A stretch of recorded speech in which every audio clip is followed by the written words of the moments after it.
Canada was first and foremost. I think Canada was the country that suggested the United States invoke Article 5 after 9/11. They sent troops to Afghanistan. I mean, they have been a stalwart ally. The idea that we would pick a fight with our closest neighbor and a neighbor that shares so much of the law and liberty tradition of the United States is absolutely ludicrous.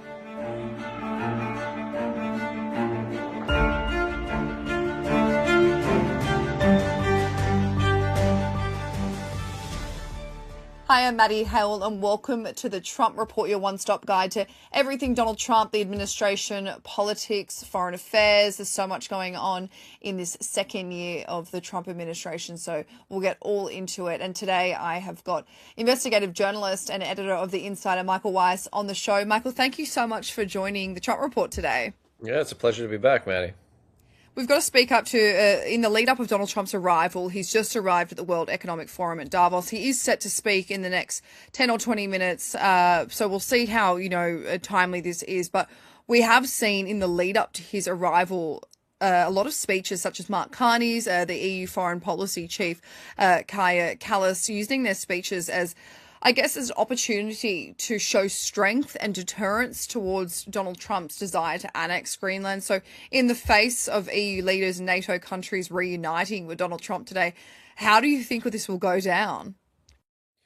Well, I mean, there's an interesting piece in the Wall Street Journal which notes that it's not just traditional liberal allies within NATO who are a little dyspeptic over Trump's threats to forcibly annex sovereign European territory, but also the populist far right don't like this policy at all. Nigel Farage of Reform in the UK, Jordan Bardella of National Rally in France, they have come out quite outspokenly and denounced this, which makes sense because once the United States starts gobbling up European territory, where is it going to stop? And what is to prevent the next president, MAGA anointed or otherwise, from deciding one day, there are really lovely strips of real estate on the French Riviera that I'd like to own, and it's all about title, and we're the United States. We can do anything with the force of power, right? I mean, I thought Carney's speech was superb. I'm not very keen on Canada's burgeoning trade and strategic relationship with China, but leave that to one side. I think his diagnosis was spot on. And, one of the things he noted, which I think is getting a little too little attention in the United States, is this process of rupture, not transition, as he put it, goes back decades. It didn't begin with Donald Trump, but Donald Trump is the most aggressive and naked expression of it. Even under Obama, the United States was sort of sunsetting its relationship with Europe, or I should say the importance of Europe as a strategic partner in favor of this, phantasmagoric pivot to Asia, which every president seems to want to do and yet none actually achieves. But look, Trump is coming in to this forum as a global pariah, or at least as a pariah in the West. It will not have gone unnoticed by the attendees there from Western and, Central and Eastern European countries that Russia and China are absolutely rubbing their hands with glee about this Greenland takeover plan, because they see this for what it is. It is NATO cannibalizing itself. It would spell the end of NATO for the United States to go to war with Denmark, or even to, even up to this very state that we're in. This is sort of unprecedented. I mean, the United States is the primus inter pares of the alliance. Without it, Trump is not wrong to say the alliance simply does not exist, or at least it doesn't exist in its traditional form. For us to go around bullying and threatening to send the troops in to fight Europeans is extraordinary and depressing. Well, we'll get into kind of the state of NATO and where that really leads us. I can see that Donald Trump is speaking now. But I want to stick on Canada's role in all of this. You mentioned this speech was extraordinary from Mark Carney. He's received quite a lot of praise online for his comments. So a few comments I'll read out to the audience. So a few things he said. He said, on Arctic sovereignty, we stand firmly with Greenland and Denmark and fully support their unique right to determine Greenland's future. He said Canada strongly opposes tariffs over Greenland and calls for focused talks to achieve our shared objectives of security and prosperity in the Arctic. And the main takeaway for me, Michael, was this: our commitment to NATO's Article 5 is unwavering. Now, before this speech, we saw earlier Mark Carney basically committing to NATO, blatantly saying that Canada would turn against its neighbour if the US invaded Greenland. I mean, how significant is that if there is potentially this sever of ties between the United States and Canada? The stereotype of the ugly American, unfortunately, has some truth to it. And one of the things that I try to push back against in my country is this sort of chauvinistic notion that America does everything for everybody else, and everybody else is a bunch of freeloading sort of charity cases. Yeah. I mean, this is what Donald Trump has said about Ukraine. But the fact remains, Maddie, Article 5 was invoked once in the history of NATO. Every country came to America's defense after September 11th. America has yet to be tested in a way that it must come to the defense of another NATO member state, should that state, declare the need for collective security. Canada was first and foremost. I think Canada was the country that suggested the United States invoke Article 5 after 9/11. They sent troops to Afghanistan. I mean, they have been a stalwart ally. The idea that we would pick a fight with our closest neighbor and a neighbor that shares so much of the law and liberty tradition of the United States is absolutely ludicrous. What was also powerful in that speech that Carney delivered, he cited a fantastic essay by the Czech dissident turned president Václav Havel, The Power of the Powerless. Now that essay, I mean, to those who've read it and know it, is about resistance in a communist totalitarian regime, right? Small acts of defiance which actually break down some of the psychological barriers that allow these regimes to be maintained. Drawing moral equivalence, the Canadian Prime Minister drawing moral equivalence between Donald Trump and the socialist regime of Czechoslovakia. Yeah. Didn't go unnoticed to those of us who kind of know our history there. And I mean, it's an extraordinary parallel, not a parallel Donald Trump will understand or appreciate. I don't think he knows who Václav Havel is, and I don't think he could quite follow the import or the substance of Carney's speech. But I mean, incredible to hear. And look, I mean, this idea that, going along to get along because the United States is a hegemon, because it has extraordinary resources of hard power, because it is essentially the world's only superpower, properly speaking, it can sort of pick and choose what it wants within the international order in terms of rules, values. Here we abide by international law, there we do not.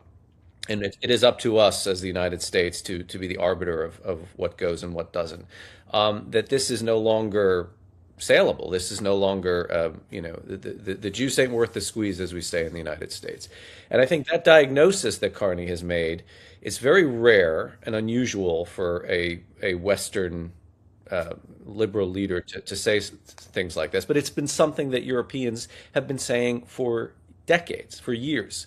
It's just nobody's had the courage to get up at a global forum and pronounce it in such unvarnished terms like that. And that kind of seems to be the theme of the last few days, that, I don't know if these EU leaders have come together to say we need to show strength either in person at Davos, or that we need to be saying things online to show the unity that we've got going on in the face of what we don't know is about to happen when Trump arrives. But I want to read out this quote from the former Danish PM and Secretary General Anders Fogh Rasmussen. He wrote an article for The Economist, and he said that during his tenure and his role, he said he considered America the leader of the free world, but following the threats to Greenland, I must now conclude that enough is enough. Europe must defend its interests. So how many European countries and countries in the West do you think in general, Michael, will be thinking that Donald Trump and the United States are no longer the leaders of the free world? Well, a friend of mine, Elliot Cohen, who is the former counselor at the State Department for George W. Bush, brilliant guy, very traditional Republican internationalist, wrote an essay in The Atlantic, and he spent many years trying to understand what motivates the psyche of Donald Trump, and it's a combination of things, galactic narcissism, ego, pure transactional politics, and obviously this hunger for greed, I should say, for money. I mean, he just wants to enrich himself, and he has done to the tune of billions, according to a recent analysis by the New York Times. Elliot Cohen came out and said, one of the sort of through lines of Trump is that when you stand up to him and he can detect that you mean business, so there's no bluff to be called, he backs down. He wilts like a salted snail. I mean, we've seen this in sort of farcical ways. Zoran Mamdani, the mayor of New York City, where I live, a declared socialist, somebody that Donald Trump, despised and ridiculed as a communist jihadi and all that. Mamdani wins sweepingly in this past election. Trump invites him to the White House. And I've never seen Trump moon over another human being the way he did over a man who has called him a fascist, to the point of joking, it's okay, you can call me a fascist here in the Oval Office. I mean, there's a weird kind of, psychological underlay to all of this. And I think that, one of the things that Trump is doing, and unfortunately, he is not entirely wrong in his diagnosis of some of the problems that bedevil Europe and the international alliance, or NATO, I should say, is he's basically calling the bluff. He's saying, you guys will never, ever pick a fight with me, the big bad United States, over a place like Greenland. I can do whatever I want here because you need my bases in Germany. You need, the nuclear umbrella that I provide. You need basically everything, even if I don't intend to ever enforce Article 5, the very existence of this thing with America as the guarantor of it is enough. I can, bestride the world like a colossus. And, Elliot's position is Europe should send a garrison of troops, all armed with the kinds of weapons that can make life very unpleasant for an occupying army, which the United States has been in two different theaters across the world very recently, and also sanction the United States. Anti-coercive measures. Why not put sanctions on U.S. officials in Congress who are calling for the annexation of Greenland, illegal imperialist land grabs? These kinds of things would be a shock to the system, to the United States. Right now, there's a question or a debate. Well, is Donald Trump serious? He's kind of he's full of piss and vinegar, and this is just his style of negotiation, right? This is a shakedown. He's not really going to invade Greenland, we hear. He's just trying to impose the best possible solution for, that strip of territory. He wants, as you mentioned earlier, Arctic security. He wants more military installations. Things, by the way, he could get very easily with a phone call to Denmark. I mean, Denmark would actually not only consent, but cooperate in expanding the American military footprint, because that's been another sort of tried and true thing since the World War II. And as far as our Arctic security, this is a guy who says that Russia and China are not really threats to the United States. He put up a Truth Social post just the other day, some random guy saying the threat comes from within. NATO, the EU, and then there was this kind of dark allusion to the religion, quote unquote. I don't know if you meant an actual religion or just the religion of transatlanticism. Leave that to one side. Russia and China, those are the boogeymen. They're not real threats. And yet Donald Trump is saying, I need Greenland because this is a way to deter Russia and China from that neck of the woods. So, the left hand doesn't quite know what the right hand is doing.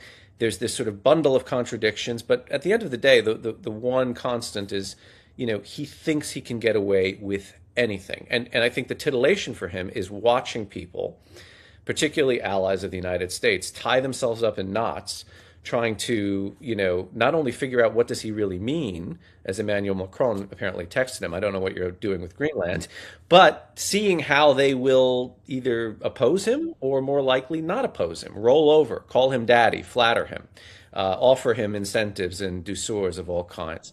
I think that has to come to an end. And I think that, again, coming back to what Prime Minister Carney said, that is what he's putting his finger on the pulse of. We can no longer do this with the United States. The positive of that, Michael, has really been the fact that the EU has already stepped up in terms of military defence spending, because that's exactly what we wanted out of Trump's, I guess, bullying tactics. But just getting into the state of NATO, it's been reported today that Donald Trump has ordered the removal of around 20 NATO military personnel. So Reuters are reporting that they will be removed from NATO Intelligence Fusion Centre here in the UK, the Allied Special Operation Forces Command in Brussels, the Strike Force Command in Portugal, and a few various other advisory bodies across Europe. So, I mean, does that kind of look as if that's the first indication that he is taking these first steps to withdraw the US from NATO? I think it's his way of putting NATO on notice. As I say, I get to do what I want, and if you don't play ball, I'm going to sort of walk up this escalatory ladder to abandoning you to your fate. Now, one thing that I think is important to caveat, and Europeans often are perplexed at how complicated American law is, and that the fact that we do have this body called Congress that has oversight, and there are some things that the president can simply not do unilaterally or by the stroke of a pen. One of the things that was baked into the NDAA, the Defense Authorization Act for the next fiscal year, is exactly this sort of congressional manacles on Donald Trump, particularly with respect to withdrawing forces from NATO for an extended time period. He can do it for, I forget what it was, either a month or 90 days. But beyond that, he needs to make representations to Congress explaining the necessity for doing this, right? And the necessity for doing this can't just be, well, I want to shake down the Europeans into giving me Greenland. I mean, there's all kinds of questions swirling in the U.S. now that, the illegality of annexing sovereign European territory and what Congress might do to put a stop to that. I mean, there were similar measures in place to try and prohibit Trump from doing anything untoward with respect to Ukraine. I mean, there was money locked in as a matter of Congress and as a matter of the U.S. defense budget to provide for security assistance for Ukraine going forward, which is something Donald Trump doesn't want to do, right? I mean, everything for him is the Europeans pay, and they pay in full for weapons from the United States. They give it to Ukraine, but we don't spend a dime anymore propping up this country. So I'm not entirely sure what he will be allowed to get away with here. I would like to see a little more spine by Congress. I would certainly like to see a little more spine by the Democratic Party, which, I mean, seems to be completely checked out and utterly befuddled that they lost the last election. But now is the time. I mean, NATO and transatlanticism has been a fairly uncontroversial bipartisan issue for decades, and it should remain that way. This should never be a hot potato. Unfortunately, there is a vanguard of MAGA activists, particularly in places like the Pentagon, in the case of J.D. Vance, in the executive, who really detest Europe, or at least they detest what they think Europe has come to represent for them.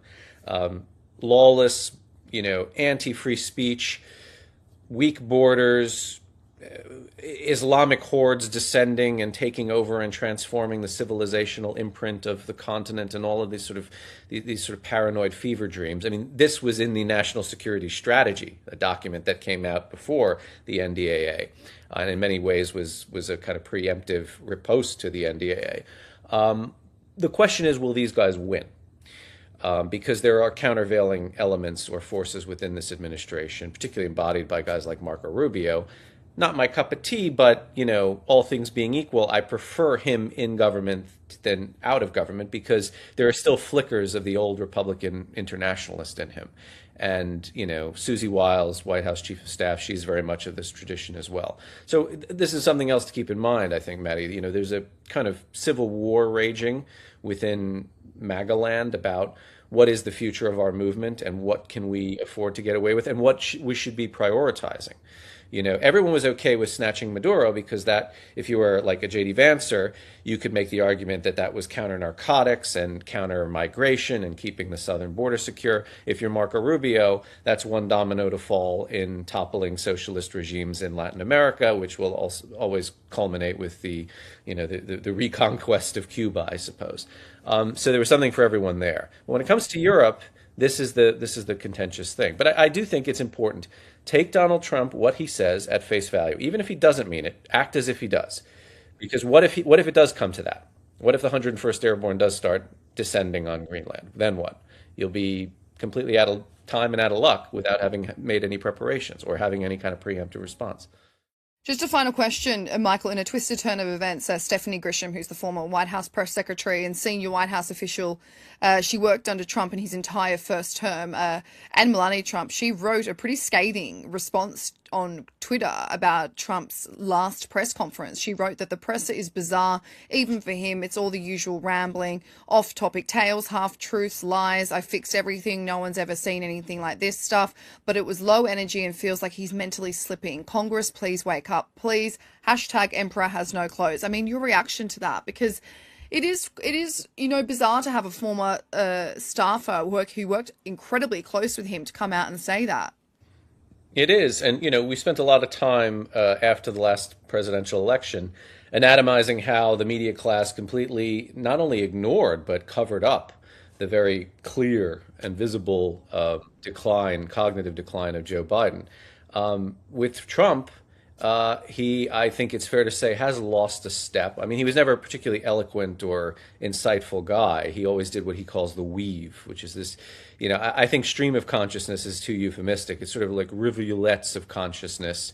Everything is disconnected. That press conference yesterday, there were several moments where I either changed the channel or left the room. I came back in and I hadn't missed a thing because there was nothing to miss. It was all sort of disjointed, kind of the furniture of his mind is completely upended.